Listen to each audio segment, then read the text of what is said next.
नमस्कार, आपके चैनल में स्वागत है सेंसिबल स्टॉक मार्केट न्यूज के अंदर आज मिड कैप और स्मॉल कैप का जो गिरावट का साया है वो कुछ फ्रंट लाइन स्टॉक्स पर भी पड़ता हुआ दिख रहा है, या फिर मैं बोलूँगा इंडाइसिस पर भी पड़ता दिख रहा है। जोरदार ताबड़तोड़ कई दिनों की तेज गिरावट को आज और गति मिल गई। ये 15 तारीख को स्ट्रेस टेस्ट होना है, लेकिन उससे पहले मार्केट अपने आप को स्ट्रेस देता हुआ दिख रहा है और ये स्ट्रेस आज 22,000 के लेवल को भी तोड़ दिया। आज 47,000 के लेवल को बैंक निफ्टी ने तोड़ दिया। ये दोनों वो मील के पत्थर थे जो 15 दिनों से मार्केट मेंटेन कर रहा था, किसी तरह से बार बार रेजिस्टेंस पे टकरा था लेकिन उसको पार नहीं कर पाया। फाइनली उसने सपोर्ट को ही ब्रेक कर दिया। इस वजह से आज आप देख पा रहे हैं मार्केट के अंदर चौतरफा गिरावट है। बड़े छोटे सभी तरह के शेयर्स में आज आपको प्रेशर देखने को मिल रहा है। आज एक तरफा बाजार होता हुआ आपको दिख रहा है। 95% जो एक्सचेंजेस पर काम हो रहे हैं जो शेयर्स, उसमें आपको गिरावट दिखेगी। क्या अडानी और क्या अंबानी दोनों के शेयर्स के अंदर आज गिरावट है। खासकर अडानी एंटरप्राइजेस, अडानी पोर्ट्स, ये शेयर बहुत तेजी से टूटे हैं। एक और चीज़ आज नोटिस हो रही है, मार्केट के अंदर हल्का सा फियर भी बढ़ा है, वो करीब 7% के आसपास इंडिया विक्स आपको दिखा रहा है। लेकिन क्या ये आखिरी दिन है? क्या यहाँ से और भी मंगल होने जा रहा है? यानी कि बाजार अपनी फ्रॉथ को, अपनी ऊपर की फालतू की चीज़ों को हटाकर नीट एंड क्लीन होकर वापस बड़ी तेज़ी के लिए तैयार हो रहा है, या फिर एक स्ट्रक्चरल प्रॉब्लम है बाजार के अंदर? बातचीत करने के लिए संजीव भसीन हमारे साथ जुड़ चुके हैं। संजीव सर, बहुत बहुत शुक्रिया, थैंक यू वेरी मच। मेरे को सर याद है आप पिछले 3 दिन से यही बात कह रहे हैं कि मिड कैप से निकल जाओ भाई, वहाँ पे शेकिंग होगी और वहाँ पे गिरावट आएगी, और मैंने आज भी आपने रिपीट किया। आज भी आप यही बात सुबह सुबह 10 बजे के आसपास बता रहे थे दर्शकों को, 9 बजे के आसपास माफ़ कीजिए, कि भाई मिड कैप से निकलो बाहर, थोड़ा वहाँ पे प्रॉफिट बुकिंग होगी और पैसा मूव होके फ्रंट लाइन शेयर्स में आएगा। सर, ये प्रोसेस अभी और कितनी लंबी चल सकती है, या फिर ये कंप्लीट होने जा रही है? आज की गिरावट इसको कंप्लीशन दे रही है सर। हाँ, गुड आफ्टरनून डिम्पी, आपको अभिषेक। तो आपको ध्यान है सर, मैंने कहा था मार्च का मिडल थोड़ा सा पेनफुल होएगा, और ध्यान रखना beware the aides of March, ये मैंने कहा था क्योंकि जूलियस सीजर को भी beware the aides of March एक सूटसेयर ने कहा था। और मैंने खास कहा था मार्च के महीने में कि मिड कैप से निकलिए, फ्रॉथ दिख रहा है, लार्ज कैप में रहिए। आज देखिए, आज 2 ही गेनर्स हैं, आईटीसी और एचडीएफसी बैंक और आईसीआईसीआई बैंक, और मैं तब से कह रहा हूं कि इनमें रहिए। अब देखिए, corrections are fast and furious. ये बुल मार्केट है, इसमें जिस तरह से फॉल आया है उस तरह से रैली भी आई है, लेकिन रैली पहले बहुत तेज आई थी। अब आप कह दीजिए सेबी डायरेक्टिव, एमसी का नोटिस, सबको एक तरह से ईर्ष्या थी कि ये मिड कैप में इतना पैसा कैसे गया और बना है। एंड ऑब्वियसली रेगुलेटर इस पे थोड़ी सी नजरानी रखता है। बट अब मुझे लगता है डिम्पी जी, जहां तक मेरा ख्याल है 15-16 तक ये वर्स्ट ओवर हो जाएगा। मुझे लगता है नेक्स्ट वीक से मार्केट में स्टेबिलिटी आनी चाहिए, लेकिन लार्ज कैप्स लीड करेंगे। तो मैं अभी भी सोचता हूं, आपको अच्छे जो शेयर आपको ढूंढ रखे हैं उनमें शिफ्ट करना शुरू कीजिए, क्योंकि ना आपसे ना मेरे से टाइमिंग की जाएगी। हाँ, corrections are fast and furious, लेकिन मुझे लगता है we are nearing the end for the short term. Monday Tuesday से I would be very very optimistic के मार्केट विल टर्न, और जैसे पीएसयूज में आपने ब्लड लेटिंग देखी है, वहीं से आपको शायद रैली शुरू होगी। सर, मैंने इसी चर्चा को थोड़ा सा और आगे बढ़ाना चाहता हूं। मैं फिर उसके बाद आपसे वो लिस्ट भी पता करूंगा कि जिसमें एसआईपी शुरू की जा सकती है। और कई बार हम खुद ही वेट करते हैं, आप भी बोलते हो, हम भी बात बोलते हैं कि जब कभी गिरावट आए तो इन शेयरों में आप ध्यान रखना, यानी कि इसमें खरीदारी करना। वो मैं सूची अभी आपसे बनवाऊंगा सर। लेकिन मेरा एक क्वेश्चन और भी है। सरकारी कंपनीज, चाहे वो डिफेंस की हो, चाहे वो रेलवेज की हो, या फिर किसी और सेगमेंट्स की हो, उन सब के अंदर भी तेज गिरावट आ रही है। किसी सेगमेंट में कोई एवरेज करने की गुंजाइश है, या फिर इसको थोड़ा और सेटल होने के लिए समय दे देना चाहिए, पर्टिकुलरली सर पीएसयू सेगमेंट?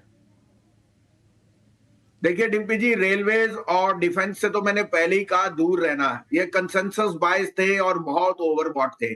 सिर्फ मुझे ऑयल मार्केटिंग कंपनीज में एचपीसीएल, आईओसी पसंद है, और हिंदुस्तान कॉपर जो एक स्टैंड आउट प्ले है on the basis of its fundamentals and copper as a ferrous metal. तो मुझे लगता है ये 2-3 शेयरों में आप कर सकते हैं। बाकी में एवरेजिंग मत कीजिए, आपको एक बेस बन जाएगा।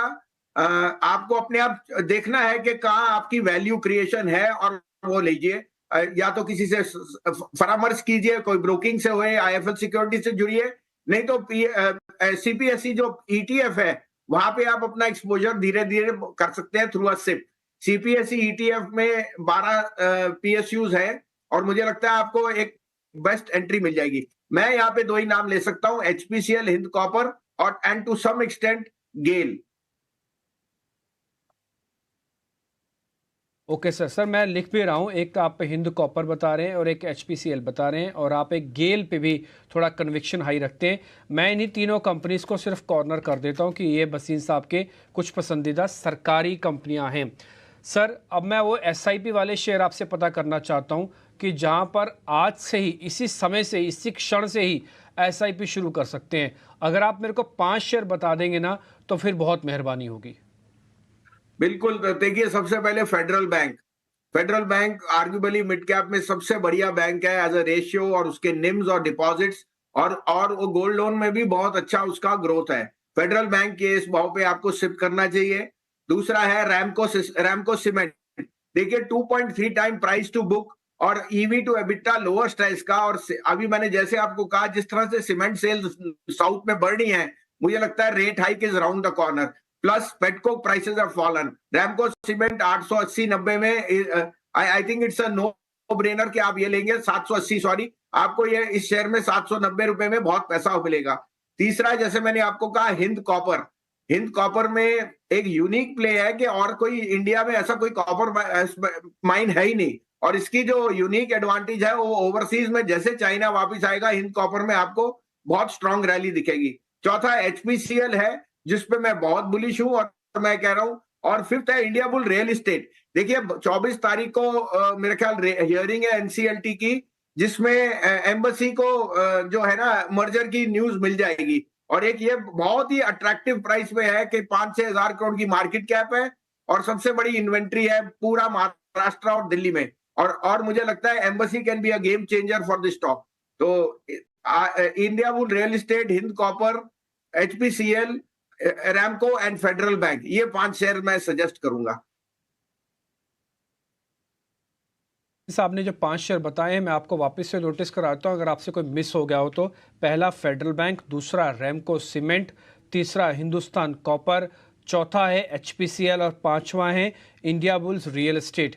ये वो 5 शेयर है जहां पर आप एसआईपी आज से, अभी से, इसी क्षण से शुरू कर सकते हैं। और ये भसीन साहब का कॉन्फिडेंस है कि इन सब में आपको बेनिफिट काफ़ी अच्छा मिलने जा रहा है। अच्छा भसीन साहब, जब मैं सुन रहा था, मैं एक्चुअली में वेट कर रहा था कि आप मेरे को एलएनटी का नाम भी बोलोगे या आप मेरे को कुछ और बड़े नाम भी बताओगे जो कि मार्केट में वेटेज रखते हैं। सर थोड़ा वहां पर भी ध्यान देके मेरे को 2-4 शेयर और बता सकते हो? हाँ बिल्कुल, देखिए लार्ज कैप पे तो हम पहले से ही बुलिश हैं। तो आपको अपने पोर्टफोलियो में सबसे पहले तो एचडीएफसी बैंक जोड़ना चाहिए, उसके बाद आईसीआईसीआई बैंक, उसके बाद लार्सन एंड टूब्रो 3, और चौथा उसको फ्लेवर देने के लिए विप्रो, और पांचवा मेरा डार्क हॉर्स है अशोक लीलैंड। तो इन वे आपके पास आईटी भी आ गया, बैंक्स भी आ गए, इंजीनियरिंग और इंफ्रास्ट्रक्चर भी आ गया और ऑटो भी आ गया। ये 5 शेयर मेरे हिसाब से आपको लार्ज कैप में बहुत बहुत फायदा देंगे।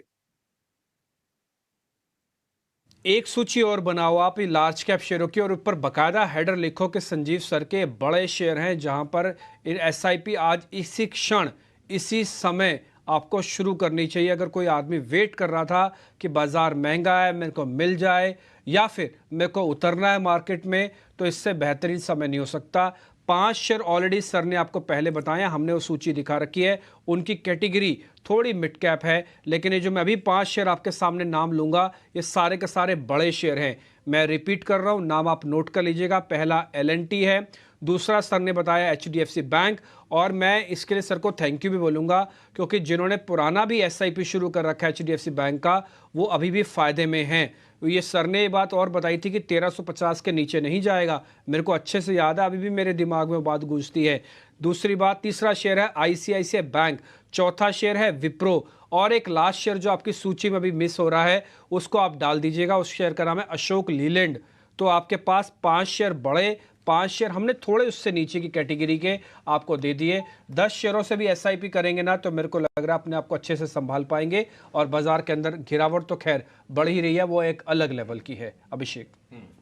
तो गिरावट पर आपके लिए मौके कहां पर बन रहे हैं ये भी हाईलाइट कर रहे हैं भसीन साहब। अब हमारे साथ बने रहिए। लेकिन अब आज जो कोहराम मचा हुआ है, और आज ही नहीं, पिछले अगर आप 4-5 दिनों से देखेंगे, 6-7 सत्रों में सिर्फ एक सत्र में निफ्टी मिड कैप और स्मॉल कैप इंडेक्स में हमने तेजी देखी है। अदरवाइज वहां पर माहौल मोमेंटम पूरी तरह से खराब है। आखिर ये गिरावट क्यों आ रही है? 15 तारीख को स्ट्रेस टेस्ट होना है म्यूचुअल फंड की स्मॉल कैप और मिड कैप स्कीम्स का। लेकिन और क्या वजह है? क्यों ये कोहराम मचा है? क्यों ये